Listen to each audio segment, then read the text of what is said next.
En el programa de hoy, Nuncio Apostólico en Alemania reitera llamado del Papa Francisco a mantener la unidad con la Iglesia Universal. En la ONU, secretario de Estado del Vaticano reitera postura de la Iglesia a favor de la vida del niño por nacer. Y la Santa Sede anunció la apertura gratuita de los museos vaticanos por el Día Mundial del Turismo. Bienvenidos a su cita con la noticia de la Iglesia en el mundo, EWTN Noticias. Soy Eddie Rodríguez Morel. Yo soy Isabel Díaz Monsalve, contenta de acompañarlos nuevamente. Empezamos el noticiero con información de la Iglesia en Alemania, donde el nuncio apostólico se dirigió a los obispos del país y reiteró el llamado del Papa Francisco a mantener la unidad con la Iglesia Universal. En el marco de la sesión plenaria de la Conferencia de Obispos Alemanes, el arzobispo Nicole Terovich, nuncio apostólico en Alemania, se dirigió a los prelados de este país a través de una carta y reiteró el llamado del Papa Francisco para que se centren en la evangelización y mantengan la unidad con la Iglesia Universal durante su proceso sinodal vinculante. La reunión plenaria de los obispos alemanes tuvo lugar del 23 al 25 de septiembre y en ella se votó por los proyectos de estatutos para la creación de una asamblea sinodal. Como se recuerda, en junio, el Papa Francisco escribió a los católicos alemanes sobre el estado de la Iglesia en este país y les manifestó sus propias prioridades y metodología para el camino sinodal que se estaba llevando a cabo. En ese sentido, el nuncio en Alemania enfatizó repetidamente la necesidad de la unidad con la Iglesia Universal, como lo expresó el pontífice, y agregó que esto es esencial para la efectividad de la evangelización. Según escribió el arzobispo, las iglesias particulares viven y florecen desde la Iglesia Universal, y añadió que si se separan de esta, se debilitarían y perecerían. De ahí la necesidad de mantener la comunión con todo el cuerpo eclesial. Además, el nuncio manifestó que el Papa quería recordar a los obispos alemanes que la comunión ayuda a superar el miedo que nos aísla en nosotros mismos y en nuestras particularidades, para poder mirar y escuchar a los que están allí y así acompañar a los que se han quedado al borde del camino. Finalmente, el arzobispo Nicole Terovich concluyó advirtiendo a los prelados alemanes contra la tentación de buscar soluciones fáciles ante la crisis de fe en el país. Si el Papa escribe una carta recordando la unidad de la Iglesia, si la Congregación para los Obispos también envía una carta en ese sentido a una iglesia particular, a la iglesia en Alemania, y además, finalmente, el nuncio apostólico se los recuerda antes de su reunión anual, uno pensaría que está en peligro esa iglesia de entrar en cisma, o sea, en división con la iglesia. Es desconcertante este camino en el cual se ha embarcado la Conferencia Episcopal Alemana. Esperemos que prevalezcan voces como la del cardenal Belki, que estaba llamando a sus hermanos a una agenda diferente, de acuerdo a las indicaciones de Roma, para que esta reunión sea eclesialmente válida. En otras noticias, el secretario de Estado del Vaticano, cardenal Pietro Parolin, reiteró en la sede de las Naciones Unidas que la postura de la Iglesia es a favor de la vida del niño por nacer. En una sesión de la 74 Asamblea General de las Naciones Unidas, realizada en Nueva York, el secretario de Estado del Vaticano, cardenal Pietro Parolin, reiteró la postura de la Iglesia a favor de la vida del niño por nacer y el rechazo al aborto. Asimismo, alertó el uso de algunos términos de la ONU que pueden interpretarse como una promoción del acceso a este crimen. Según explicó el purpurado, los términos salud sexual y reproductiva y derechos reproductivos pueden ser interpretados como una promoción del aborto, algo que la Santa Sede rechaza totalmente. En particular, la interpretación que considera el aborto selectivo, el aborto de fetos diagnosticado con problemas de salud, la maternidad subrogada y la esterilización como dimensiones de estos términos. Cabe destacar que la Santa Sede, junto con otros países, han advertido constantemente sobre los intentos de obligar a los países para que permitan el aborto. En este sentido, el cardenal Parolin afirmó que la Iglesia promueve el derecho al cuidado de la salud, el cual está vinculado con el derecho a la vida y nunca puede manipularse como excusa para terminar o disponer de ella. Finalmente, en este marco, los representantes de Estados Unidos presentaron una declaración firmada por otros 18 países en defensa de la familia. Ahora nos vamos hasta Roma, donde se encuentra nuestra corresponsal Mercedes de la Torre Cuellar, que nos hablará sobre el mes misionero extraordinario que se celebrará este mes de octubre. Adelante, Mercedes. Hola a todos, me alegra saludarles desde las cercanías del Vaticano para recordarles que el próximo mes de octubre la Iglesia Universal celebrará el mes misionero extraordinario con el título Bautizados y enviados, la Iglesia de Cristo en misión en el mundo. Como recordarán, el Papa Francisco convocó a esta iniciativa que busca renovar el compromiso misionero en la Iglesia y comenzará el 1 de octubre, memoria litúrgica de Santa Teresita del Niño Jesús, patrona universal de las misiones, junto a San Francisco Javier. Por este motivo, en OWTN entrevistamos a Monseñor Gianpietro Daltoso, secretario adjunto de la Congregación para la Evangelización de los Pueblos, Dicasterio Vaticano, que está coordinando esta iniciativa del Papa. En primer lugar, Monseñor Daltoso explicó en qué consistirá este mes misionero extraordinario. Veamos lo que dijo. Sí, es un mes extraordinario misionero que el Papa quiso y lo proclamó hace 2 años. Estamos en estos 2 años preparando ese mes que va a ser muy importante para la Iglesia Universal porque sirve para que cada cristiano pueda descubrir o redescubrir la dimensión misionera o digamos mejor la vocación misionera que está enraizada en su bautismo. O sea, en cuanto bautizados todos somos también misioneros. Papa lo dice muy bien con esa palabra discípulos misioneros. Discípulos recibimos la fe, misioneros damos la fe, compartimos la fe que recibimos. Y el punto de ese mes misionero va a ser que todo el pueblo de Dios pueda redescubrir esta naturaleza misionera de su fe. Además, Monseñor Gianpietro Daltoso invitó a sumarse desde cualquier parte del mundo a este mes inédito, mes misionero extraordinario, sobre todo con la oración. Hay formas de participación, como usted decía, la primera es la oración, ¿no? Que si cada uno de ellos que en este momento nos escuchan podrían cada día de octubre hacer una pequeña oración para la misión, para los misioneros, eso sería ya un éxito importante, ¿eh? Y pues la participación en los eventos de las singulares diócesis o comunidades, que son muchos. Hay congresos misioneros, hay misiones en las parroquias, hay vigilias misioneras, hay peregrinaciones misioneras, o sea, hay mucha fantasía, he visto en las diócesis para desarrollar este mes misionero. Espero que también los feligreses puedan participar en esto. Y con esta invitación a unirnos al próximo mes misionero extraordinario me despido por hoy, mientras que seguiremos trabajando para brindarles más noticias desde Roma.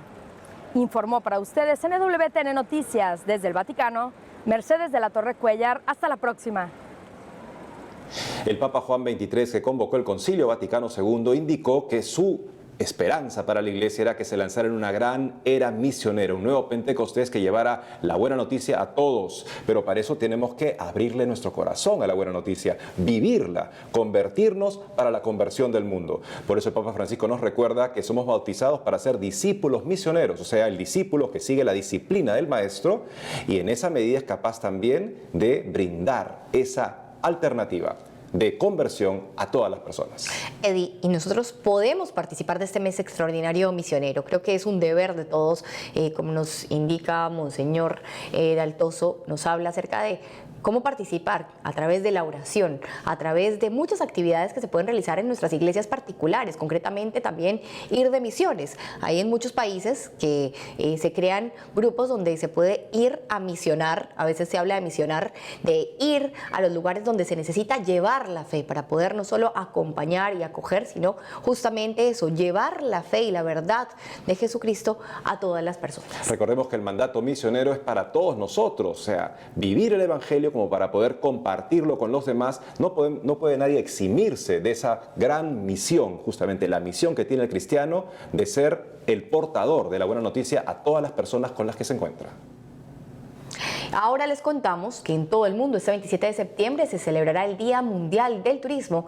En ese sentido, la Santa Sede anunció que participará de este día con la apertura gratuita de los museos vaticanos. Este 27 de septiembre se celebrará el Día Mundial del Turismo en todo el mundo y la Santa Sede participará de este evento con la apertura gratuita de los museos vaticanos. En este contexto, los visitantes tendrán acceso gratuito a todas las colecciones pontificias, de acuerdo con el horario habitual de apertura, que es de 9 de la mañana a 6 de la tarde, siendo el último ingreso a las 4 de la tarde. Esta celebración es promovida por la Organización Mundial del Turismo y tiene como lema este año: Turismo y trabajo, un futuro mejor para todos. Por su parte, el Departamento de Desarrollo Integral del Vaticano publicó un mensaje con ocasión de la celebración de este día, donde aseguró que los operadores del sector turístico, en el desempeño de sus tareas diarias, tienen la oportunidad de reunirse con personas de diversos países del mundo. Es por esto que pueden dar un primer paso en la construcción de relaciones basadas en la amistad, dejando los prejuicios y estereotipos. Cabe señalar que el tema del Día Mundial del Turismo tiene el propósito de concientizar a la comunidad internacional sobre la importancia de este trabajo por sus aspectos sociales y culturales. En otras noticias, hace unos días concluyó el año jubilar franciscano con el cierre de la Puerta Santa en Santiago de Chile. Veamos. Bajo el lema "Confiados en tu misericordia, reconstruimos tu iglesia, Señor", el Templo San Francisco de Alameda en Santiago de Chile concluyó este fin de semana el año jubilar por sus 400 años de fundación. Durante la celebración, los fieles se acercaron hasta la iglesia para recibir la indulgencia plenaria a través del sacramento de la confesión, la comunión eucarística y la oración por las intenciones del Papa Francisco. Asimismo, los miembros de la Orden Franciscana en Chile realizaron liturgias penitenciales y animaron la participación de la gente en el Comedor San Antonio, el cual alimenta a las personas en situación de calle. De otro lado, el cierre del año jubilar fue presidido por el administrador apostólico de Santiago, Monseñor Celestino Aoz, quien invitó durante su homilía a renovar el empeño de poner a Jesucristo en el centro de sus vidas y oponerse al pecado con la fuerza de la oración. Por último, al término de la celebración eucarística, Monseñor Aoz se acercó junto a los fieles hasta la Puerta Santa ubicada a la entrada de la pequeña capilla de la Virgen Nuestra Señora de Fátima para cerrarla. Cabe destacar que desde 1951, el conjunto arquitectónico conformado por la iglesia y el convento fue declarado Monumento Nacional de Chile.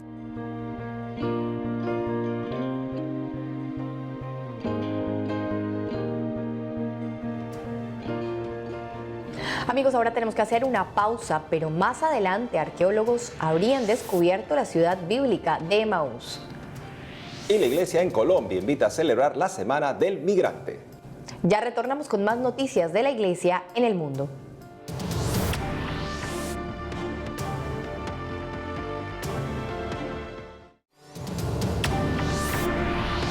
Estamos de regreso en EWTN Noticias y les contamos que recientemente fue descubierta una edificación que podría tratarse de la ciudad bíblica de Emaús. Recientemente fue descubierto por arqueólogos franceses e israelíes un fuerte de 2.200 años de antigüedad, que podría tratarse de la famosa ciudad bíblica de Emaús, donde los discípulos reconocieron a Jesús resucitado al partir el pan. Según se dio a conocer, la expedición estuvo a cargo de Israel Kinfelstein, quien es profesor de la Universidad de Tel Aviv. El docente explicó que la fortificación data del periodo helenístico en Kiryat Yarim, una colina en las afueras de Abu Ghosh, cerca de Jerusalén. Además, expresó que los últimos descubrimientos ofrecen una visión fascinante del protagonismo de este territorio en el mundo antiguo. Como se sabe, en la Biblia Emaús ha sido descrita como una ciudad ubicada a unas 7 millas de Jerusalén, lo cual coincide con la distancia existente entre Kiryat Yarim en Abu Ghosh. Asimismo, se menciona que en esta ciudad permaneció el Arca de la Alianza durante 20 años antes de ser trasladada por el rey David. Cabe destacar que el proyecto de excavación fue realizado de manera conjunta con la Universidad de Tel Aviv en Israel, College de France y con el apoyo de la familia Shmunis en San Francisco.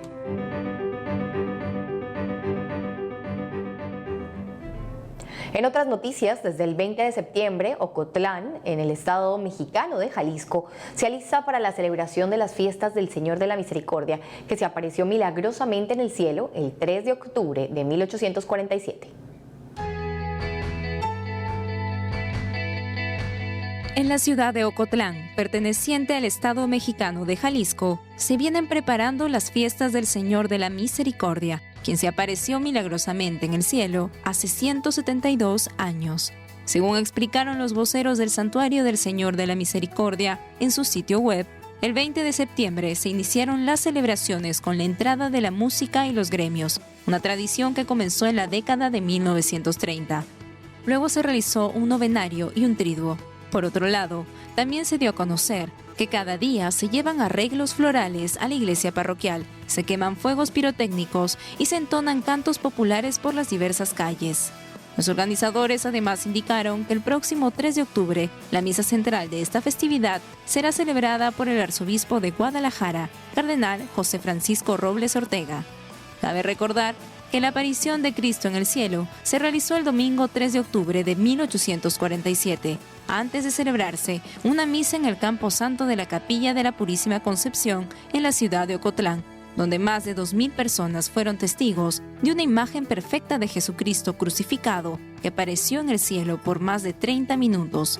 A este hecho histórico, aprobado por la Arquidiócesis de Guadalajara en 1911, se le conoce como el prodigio de Ocotlán, y ocurrió un día después de un temblor que dejó en ruinas a esta localidad del estado de Jalisco, con un saldo de 40 muertos. Por otro lado, los jóvenes de la región del noreste argentino realizaron la 40 peregrinación juvenil a Itatí para pedir a la Virgen María que los ponga en comunión con todos los que sufren en silencio. Hace unos días, los jóvenes de la región del noreste argentino realizaron la 40 peregrinación juvenil a Itatí para pedir a la Virgen María que los ayude a ponerse en comunión con todos los que sufren en silencio. Los peregrinos llegaron a la explanada del Santuario Basílica de la Virgen de Itatí y leyeron un manifiesto frente a los 300,000 asistentes titulado con el mismo lema que alentó la peregrinación: Madre, bajo tu mirada discernimos nuestra vida. Los jóvenes expresaron que este gesto tiene el fin de pedir a María que convierta sus rostros en expresión de quienes son víctimas de la violencia, de los no nacidos a causa de la cultura de la muerte y de los que no pueden manifestar su fe. Además señalaron que la vida es un regalo que Dios nos ha dado y que entre todos debemos cuidar. En ese contexto, pidieron al Señor que bendiga a Argentina y les dé valentía para vivir como sus hijos, con el anhelo de comprometerse más con los hermanos a su alrededor. Cabe señalar que la 40 peregrinación juvenil a Itatí se desarrolló al igual que otros años, con la salida paulatina de los peregrinos de Corrientes, Resistencia, Formosa, Goya, entre otras ciudades. Además, la misa fue presidida por el arzobispo de Resistencia, Monseñor Ramón Duz, y concelebrada por los obispos y cientos de sacerdotes de la región noreste. Este mar de jóvenes que busca a María porque sabe que ahí se encuentra Jesús, que Él quiso manifestarse a través del sí de María, una vida abierta a Dios. De modo que si le pedimos a la Virgen que entre en nuestro corazón, entrará con Jesús y Jesús podrá hacer las maravillas en nuestra vida que también hizo en la vida de María Santísima. Y ahora nos vamos hasta Lima, Perú, donde se encuentra nuestro corresponsal Miguel Bizárraga, quien nos hablará sobre un congreso internacional organizado por una comisión del Episcopado peruano. Adelante, Miguel. Hola Isabel, Eddie, ¿cómo están? Los saludo desde la Conferencia Episcopal Peruana y me encuentro aquí porque el 13, 14 y 15 de noviembre se llevará a cabo el 5º Congreso Internacional de Educadores Católicos organizado por la Comisión Episcopal para la Cultura y la Educación. Para conocer más sobre este importante evento, conversamos con el padre Rubén Risco Torres, secretario ejecutivo de la Comisión Episcopal para la Educación, Cultura y Bienes Culturales del Perú. Estamos en una coyuntura social en la cual muchas veces la educación juega un papel importante en la transformación de esta sociedad. Por eso nosotros como Oficina Nacional de Educación Católica hemos convocado a este 5º encuentro sobre el tema del liderazgo del maestro dentro de esta educación de calidad que queremos. El objetivo es revalorar el papel que juega el maestro de educación católica entro en la enseñanza y la educación de nuestros alumnos. Vienen ponentes de Italia, ponentes de Ecuador y muchos ponentes también de aquí, especialistas sobre el tema de liderazgo y de calidad educativa, en el cual nos van a poner en visión todo esto que se necesita hoy para que muchas veces el curso de religión, que a veces es tratado como uno de los últimos, tome el valor importante que se debe por medio de los maestros. Por otro lado, les comento que el cantautor y predicador católico de Bolivia, José Luis Melgar, vino al Perú para presentarse en diversas localidades como Chimbote, Lima y Trujillo. Para conocer más sobre su apostolado y su vocación hacia la música católica, conversamos con él y esto fue lo que nos dijo. Bueno, ahorita venimos llegando de una pequeña gira por México. Llegamos justamente a Lima, tuvimos una presentación en Magdalena, tuvimos también otra presentación en Chimbote con los Oblatos, la Jornada de la Juventud, y también tuvimos aquí en la parroquia San José Obrero un Día de la Juventud por ser primavera, también una presentación. Ayer visitamos el colegio Tacna, que es un colegio nacional de mujeres, y la verdad la recepción ha sido maravillosa, ¿no? Este fin de semana tenemos la Jornada Diocesana de la Juventud en Trujillo, el 27 y 28, junto con el señor obispo. Necesitamos también motivar a los jóvenes de que la iglesia no es aburrida. Entonces, la idea de la performance, si lo queremos llamar, de cómo evangelizo a través de la música y la danza, es que la gente pueda impregnarse de esta alegría de vivir a un Cristo vivo resucitado, que viva realmente la resurrección en su vida. Hay tanta gente que viene a la iglesia por dolor, por sufrimiento, por necesidades, pero tienen que entender que antes de pedir el milagro, primero tenemos que adorar y alabar al Señor, y lo demás viene por añadidura. Por el momento, Isabel Eddy, esta ha sido toda la información de la Iglesia en el Perú. Informó desde la Conferencia Episcopal Peruana para EWTN Noticias, Miguel Bizárraga. Adelante, estudios. Muchas gracias, Miguel, por la información. En otras noticias les contamos que la iglesia en Bogotá, Colombia, invitó a la feligresía a celebrar la Semana del Migrante con el fin de fomentar su integración. Veamos.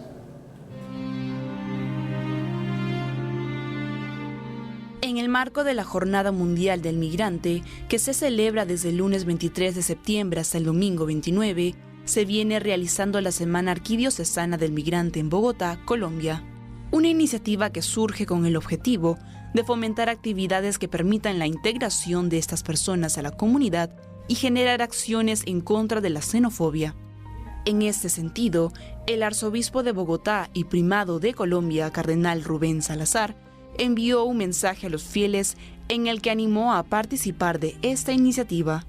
Las circunstancias que viven de pobreza, de miseria, de persecución, los obligan a abandonar su patria y a buscar otros mundos. Por eso tenemos que acogerlos, tenemos que pensar nosotros allá en lo íntimo de nuestro corazón, cómo sería nuestra suerte si nos tocara a nosotros ser migrantes, cómo sería nuestra reacción si no nos acogen, si no nos reciben, y por lo tanto movernos a acoger con el corazón grande a estas personas que tanto necesitan de comprensión, de cariño, de acogida. Asimismo, el purpurado recordó que los colombianos siempre han sido hospitalarios. Es por eso que invitó a todos sus connacionales a hacerlo hoy más que nunca para acoger a los migrantes con los brazos abiertos. Finalmente, el arzobispo de Bogotá hizo un llamado a colaborar con generosidad en la colecta que se realizará en todas las parroquias con ocasión del Día del Migrante este domingo 29, para así ayudar a sostener los albergues y las acciones sociales que realiza la iglesia del lugar en la búsqueda de la integración de los que tuvieron que dejar sus países forzosamente.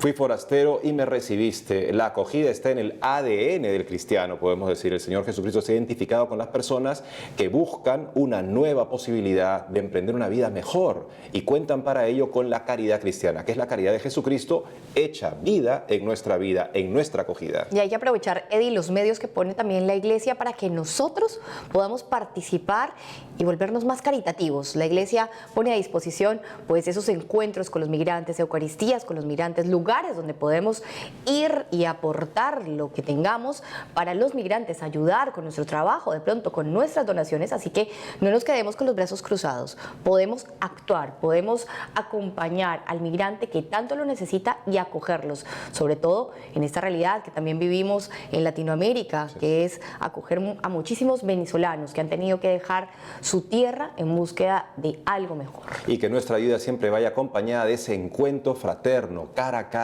que nos veamos a la cara, que nos ayudemos, que le demos un espaldarazo para apoyarlos, para que sepa que no solamente es una ayuda que damos de paso, sino que realmente es un encuentro cristiano, un encuentro de Jesús con el hermano que lo necesita. Y bueno, amigos, hemos llegado al final del programa por el día de hoy. Gracias por acompañarnos. Saben que nos encuentran también en las redes sociales. Muchas gracias y hasta el próximo programa.